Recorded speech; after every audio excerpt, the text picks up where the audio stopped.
Hello everybody, and welcome back to Turbo Blast. I'm James Bum. I know it's been a couple weeks since I last uploaded, but I'm back. And we're just gonna get into this video of Halo news and what's happened in the last couple weeks and months. Let's get started. On the Halo Infinite side of things, we start off with obviously Last Spartan Standing being gone, which is its solo mode.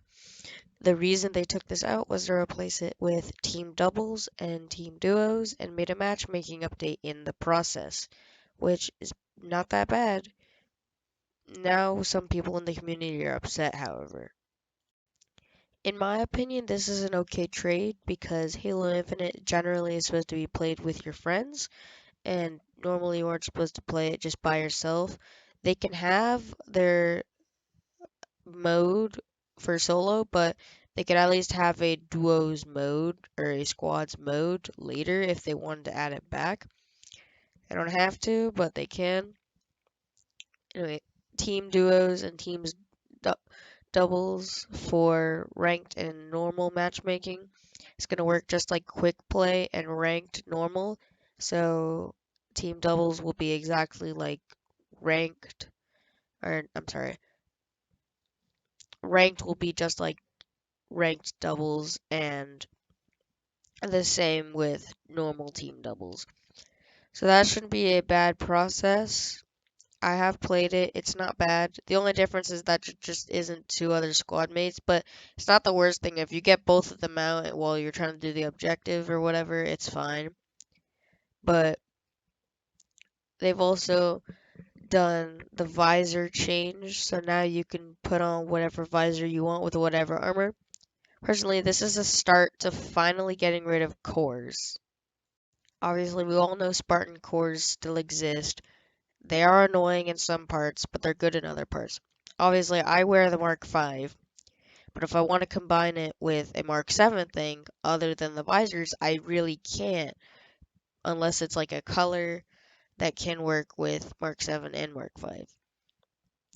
But it has to be full customization because that's what they promised. 343 Industries promised that we were going to get full customization when the game came out. We're almost a year in now, and we haven't gotten full customization yet. I think they should roll that out in the next couple of months, maybe even weeks if they can. That would be nice and interesting. So recently, I completed the Halo Infinite campaign. It was a great campaign, and I had fun playing it, especially in the open world as well. And I just kind of got to do whatever I want.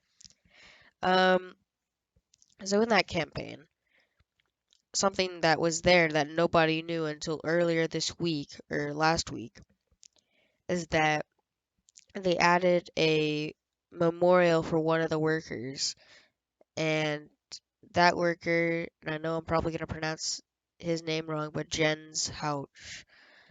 He was one of the lead developers. He's in the credits for the campaign. He's the co-executive producers, kind of right next to um, Joe Staten when working on the Halo Infinite team. And his memorial was found on on the tallest mountain in the map. And it's just kind of up there to memorize that he's there. And people are mad about it because they're saying that it's glad that he doesn't have to see the catastrophe that was made by 343. Personally, that's wrong. That's not something you should do. You shouldn't turn somebody's death into a subject to criticize a game, especially when they were one of the developers. You should never turn that into a conflict. You should just recognize and memorize that those people are just people at the end of the day. They didn't do anything wrong. They might have made a bad game, but you can't just hurt them for that. They didn't do anything wrong. They were just doing what they were told to do. It's a thing in this occasion. It's a dumb thing that happened, and it shouldn't have happened, but it happened anyways. And that's sad for them to do, and they shouldn't have done it. Before we jump into the Master Chief Collection news, Halo Infinite released a cookbook. and it is official cookbook for stuff that you can get right in from the game. So it doesn't really explain what, you're gonna have to figure it out yourself, but they have many things that you can pick that you can cook and in the game. And it's interesting that you can do that. There is UNSC hot chocolate, their burgers, ice cream, sushi, whatever you want to cook, you can make it in the game, and it's just interesting that they decided to do that.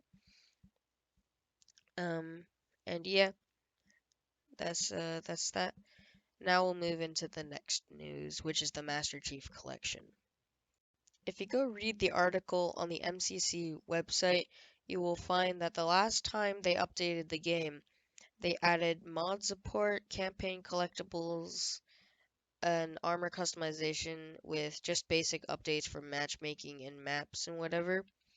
But now, because they've released other things in the game, they had to add other things. So now they have Gundam style armor in the game, which is interesting.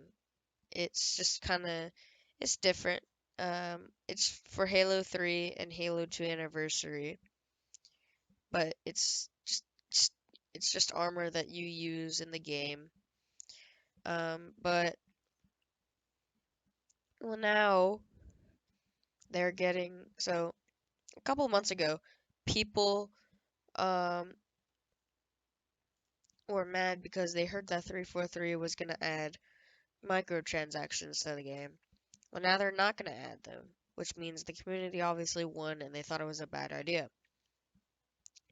But now in the community updates, they talk about Spartan points, which are going to be a way to collect armor. It's going to be a new way to collect armor in the game. And basically, how it's going to work is you're going to be able to get purchasable Spartan points. So, yes, it's still a way for microtransactions and to make some extra money, but it's more affordable and you can also get them for free pretty easily.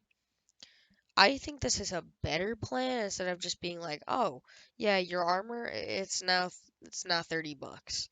Um, I believe that it's a good thing that they're doing this. They're also adding extra customizations and the option career tab, along with the catalog, which will show your Spartan points, which if it makes any sense, the Spartan points are already are already what the season points are and like the exchange and stuff. It's just that they're gonna change it a little different. But so far, that's all the news in Halo as we speak because they haven't really changed anything else since I last talked. Um, that's really it. The only other thing I'd have to say is Optic Gaming won the HCS North American Super Championships, but that's not really that big, so in the end, there's nothing Halo could change. They are going to add weapons. The campaign co-op is going to come out soon. I've seen previews and stuff of the Bandit, which is just the DMR. It looks like it could change the game. It's not going to change the whole game, but it could do something good for the game that makes it do good. Because in the state that it's in, it's not really good. All they can do is just wait and see if they can do any of this. They're taking the multiplayer and adding a story to it. There's supposed to be DLC coming soon for the campaign. Um, that's really it. That's all the quality of life you need to know in Halo. I'm gonna try and upload more. I know this one took a long time to make. I've just been distracted and not really into wanting to make it until right now when I'm recording. But that's just how it is. Goodbye. See you later. James Baum out. Peace.